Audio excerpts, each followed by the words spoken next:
It's a ghost of a memory now, a sun-drenched mirage from a life that feels a million miles away. Picture it, all 18 Brown children, a sprawling, chaotic, beautiful constellation of blonde and brown hair piled across couches and spilling onto the floor. Laughter ricochets through the room, unforced and overflowing. A shared joke binding a family that once believed itself unbreakable. They were one unit, one identity, the Brown family. It was their brand, their strength, their fortress built on shared belief and a common faith. But fortresses can turn into prisons, and families can become battlefields. Flash forward to today. The laughter has evaporated, replaced by the cold blue glow of a TikTok feed. A son Paedon stares into his phone camera with a hardened maturity and declares a quiet war on his father's wife. A daughter Gwendlyn sits before a ring light dissecting the family's mythology. Her words slicing clean through years of curated reality TV fiction. One video at a time. The Brown family's greatest strength, their unity, has become their most brutal arena. The children are choosing sides, and their testimony is devastating. Before the first witness takes the stand in this courtroom of heartbreak, the court of public opinion demands your verdict. Like the video, subscribe to the Sister Wives crew, ring the bell, because the trial of the Brown family empire has only just begun. The defendants, Kody Brown and his remaining wife, Robyn Brown. The charges, parental neglect, emotional abandonment, the systematic collapse of a polygamous dynasty. The prosecutors, their own children, now adults, speaking truths the cameras never caught. There are no objections here, no legal loopholes, just the raw, unfiltered testimony of the ones who lived it. And their words paint a portrait so devastating it threatens to pulverize what remains of the Sister Wives' legacy. The first witness is the prodigal son Paedon Brown. His testimony doesn't explode. It lands like cold steel. A young man forced to emotionally divorce his own father to protect himself. On podcasts and social media, he speaks plainly, almost calmly, saying he no longer speaks to Robyn. Not a petty argument. Not a misunderstanding. A severed tie. A total severance. What happened behind the closed doors of Kody and Robyn's Flagstaff mansion? What pushed a son to walk away for good? The show gave hints: COVID protocols, favoritism, arguments over a nanny. But insiders whisper of a darker, unfilmed confrontation. Height of the pandemic. Kody and Robyn enforcing ironclad rules while the rest of the family was left confused and hurt. Paedon, like Garrison and Gabe, living in the real world, working, seeing loved ones, maintaining sanity. According to those present, Kody summoned him for a discussion. Robyn was there. It did not go well. What followed was not a conversation, it was a clash. Robyn questioning Paedon's loyalty, responsibility, and respect. Paedon pushing back, refusing to be guilt-tripped by tears he believed were manipulative. Accusing her openly of dividing the family. Telling his father she had him on a leash and he was too blind to see it. The moment Paedon reportedly said, "You may have fooled him, but you don't fool any of us," the relationship effectively died. From that moment on, he was out. Paedon's public testimony is clear. His father abandoned his older children, choosing instead to be a full-time monogamous husband to Robyn. He missed milestones, ignored calls, skipped birthdays, all while being endlessly present for Dayton, Aurora, and Brina. In Paedon's eyes as a soldier, this wasn't just bad parenting. It was betrayal of duty. If Paedon is the whistleblower, Gwendlyn is the lead prosecutor. Through YouTube reactions and Patreon commentary, she dismantles the family narrative one episode at a time. Her sarcasm is a shield, her testimony a scalpel. When Robyn cries on screen, Gwen sees performance, not pain. She points out the dry eyes, the convenient timing, the way every tear seems to appear when accountability does. Insiders say the older kids even had a code for this growing up, pulling a Robyn, a tactic, a pattern, a way to end conflicts and redirect Kody's loyalty. Gwen also exposes her father's long, quiet disappearance from his other children's lives, missed conversations, forgotten moments. The ache of a daughter who realized she had been emotionally ghosted by her own dad. Kody claims betrayal. Gwen argues the children were simply responding to a betrayal that began years earlier. Even the finances aren't spared. She points out the $1 million home Robyn lived in while Christine lived in a house she didn't own and Janelle was forced into an RV. She questions where the TLC money went. She hints at separate accounts. She points to patterns, one household thriving while others scraped by. Then comes Mykelti, the diplomat. For years she was loyal to Robyn, defended her, praised her. But in recent years, even she has drifted quietly, calmly, decisively toward the truth. She confirms Christine's pain, Kody's absence, and the deep cracks that existed long before viewers saw them. She doesn't attack. She simply validates. And her validation is powerful. Now, the silence. Robin's children, Dayton, Aurora, Brina, their silence is louder than any testimony. They are adults capable of speaking, but they never do. They post only in curated family photos. They never defend their siblings. They never challenge their mother. They never break rank. Their silence is its own declaration, a kingdom of three, loyal only to Kody and Robin. Some call it protection. Others call it control. They have known only a full-time father. Only stability. Only privilege in a family of imbalance. Why would they question the system that favored them? Silence is a verdict too. To understand the final judgment, you must see the pattern. Loyalty in the Brown family is a direct reflection of how a child saw their mother treated. Christine's children saw their mother undervalued, ignored, dismissed. Janelle's children saw their mother sidelined, unsupported, left alone in a trailer on a barren property. They didn't need to choose a side. The sides chose themselves. And the evidence is everywhere in social media feeds overflowing with joy. That no longer includes their father. In shared holidays where the empty space at the table says everything. In the way Christine and Janelle have formed a new family with their children whole, healed, complete. The Brown children didn't just turn on their father. He taught them how. It's a ghost of a memory now, a sun-drenched mirage from a life that feels a million miles away. Picture it, all 18 Brown children gathered in one room, a sprawling, chaotic, beautiful constellation of blonde and brown hair piled across couches and spilling onto the floor. Laughter fills every corner, loud and unforced.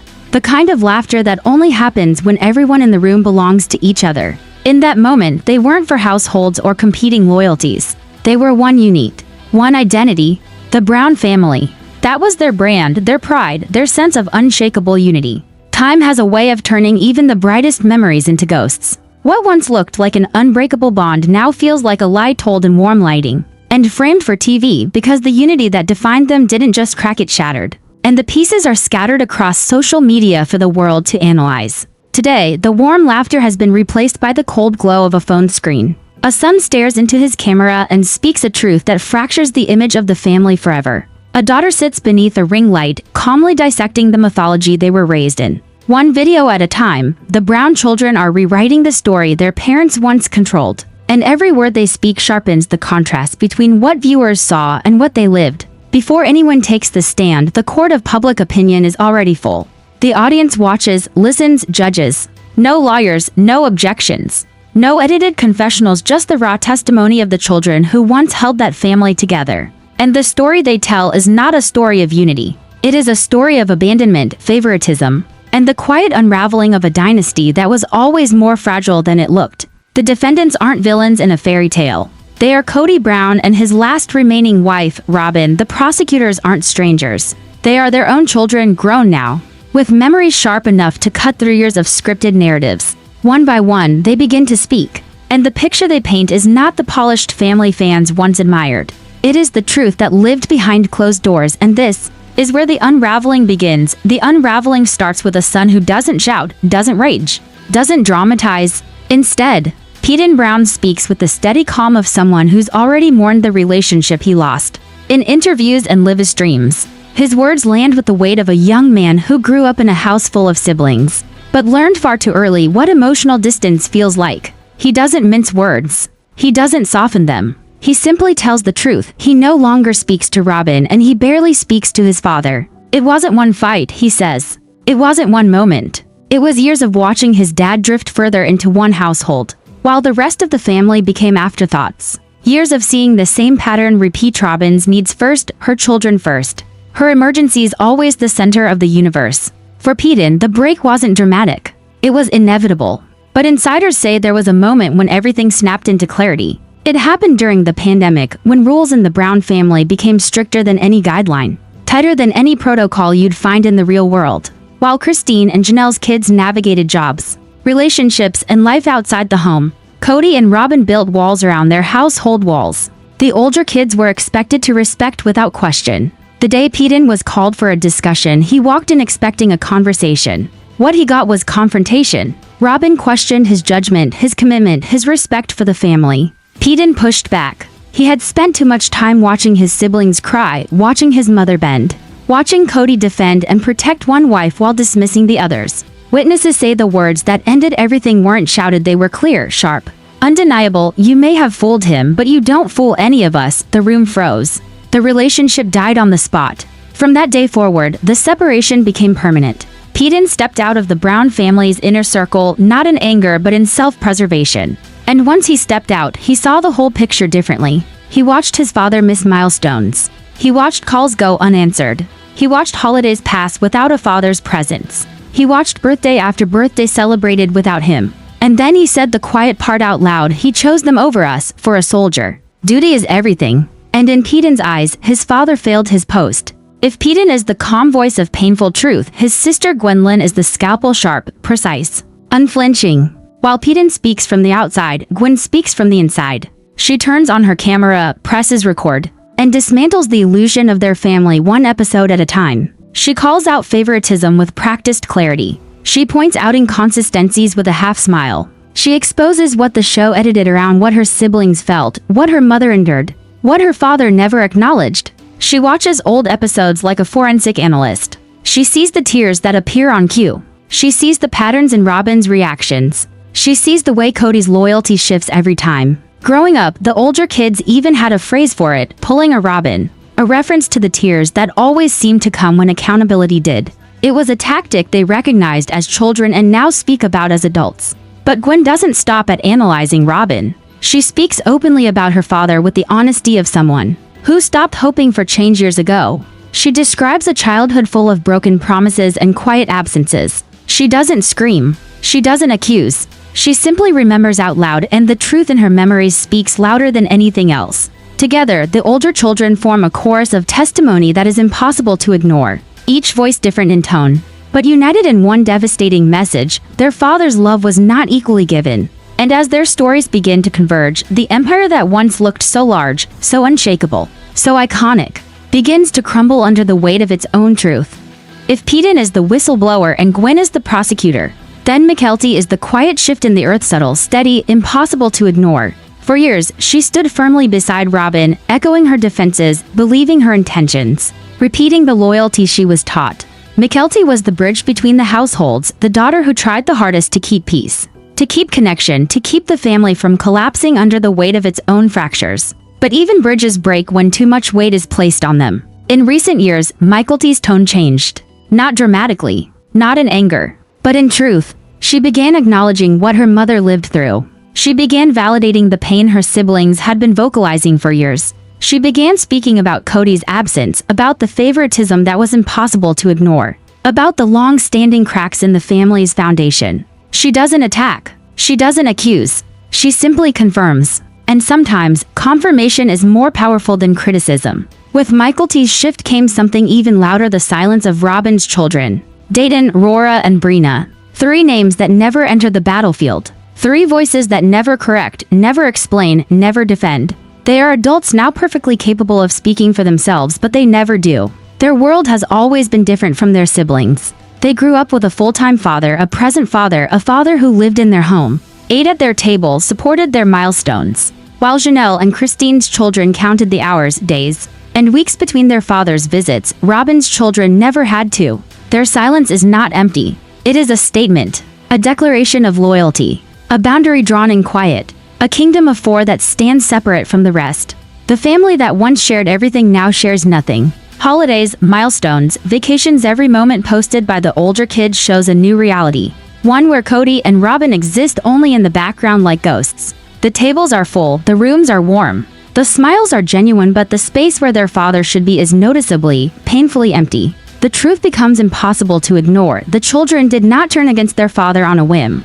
They followed the evidence of their own lives. Every forgotten birthday, every unanswered call, every canceled visit, every moment he spent somewhere else while their mothers held everything together alone. The divide wasn't created by the kids. It was created long before they had the words to describe it. Loyalty in the Brown family has always mirrored the mother's experience. Christine's children watched their mother cry behind closed doors and put on a brave smile for the cameras. Janelle's children watched their mother survive in silence, carrying the weight of independence she never asked for. The children didn't choose sides, their lives chose for them. And as each adult child voices their truth or refuses to speak at all, the once mighty Brown Empire begins to show its final, irreversible form. The family that appeared united on camera was fracturing in real time. The unity that defined their brand was an illusion. The downfall wasn't sudden. It was slow, quiet, and happening right in front of the audience the whole time. The Brown children didn't just walk away from their father. He taught them how. The court of public opinion has heard all the testimony. The witnesses have spoken, some with fury, some with grief, some with quiet confirmation. Paedon's estrangement, Gwendlyn's relentless deconstruction, Mykelti's measured corroboration, and the deafening silence of Dayton, Aurora, and Brina. Each piece fits together into a mosaic of heartbreak, neglect, and fractured loyalty. The evidence is unmistakable. Kody Brown, once the patriarch of a vast polygamous empire, is no longer the center of a united family. He is a man whose focus on the principle of polygamy blinded him to the simple, sacred duty of fatherhood. He neglected birthdays, milestones, and emotional bonds, prioritizing one household over the others. His favoritism created not just resentment, but an unbridgeable divide. Gwendlyn Brown, co-defendant in this courtroom of the public's gaze, may not have orchestrated every misstep, but her presence catalyzed it all. The evidence suggests she leveraged her position, her tears, her curated image, and her influence over Kody to secure her own children's advantage. In doing so, she became both a mother and a barrier protecting her children, isolating them, and cementing the family's fragmentation. The testimony leaves no ambiguity. Christine's children have rebuilt their lives in unity and joy, a counterpoint to Kody's absence. Janelle's children have formed their own bonds, choosing each other when their father could not choose them. And the silent children of Robyn have become symbols of loyalty cultivated through isolation. Protected, yes, but separated from the truth of the larger family. The verdict is clear: the Brown family, as it existed in its original sprawling form, is irreparably fractured. The empire has collapsed not by outside forces, but from the slow erosion of trust, attention, and fairness. The courtroom is silent, save for the echo of public consensus. The punishment is not a legal sentence. It is reality, estrangement, absence, and the quiet, ongoing consequences of choices made over decades. Kody Brown is left with a partial family, a hollowed legacy, a dynasty of 18 children, only 5 of whom remain emotionally tethered to him. Gwendlyn Brown rules her tiny kingdom, but she rules it alone, surrounded by those she loves while being judged by those she has left behind. The final truth is stark: favoritism and neglect cannot coexist with family unity. Love cannot be rationed without consequence. And children, even when raised in extraordinary circumstances, will remember, will choose, and will speak. Some with words, some with silence, and some with lives rebuilt in defiance of what they were forced to endure. The Brown family as the world knew it is gone. The lessons are painful but unmistakable. Attention is devotion, fairness is loyalty, and absence is punishment. The Empire of 18 has been reduced to fragments, each finding its own path. The cameras may roll, the lights may shine, but the bonds that once defined this family are forever changed. History will remember not the empire, but the collapse and the voices of those who survived it. The trial of public opinion concludes here, but the story is far from over. For every post, every video, every interview, the children's testimonies continue. And as they speak, the world watches not just a family, but a cautionary tale about love, power, and the irreversible consequences of neglect. The verdict stands: the family is broken. The case is closed. The court is adjourned.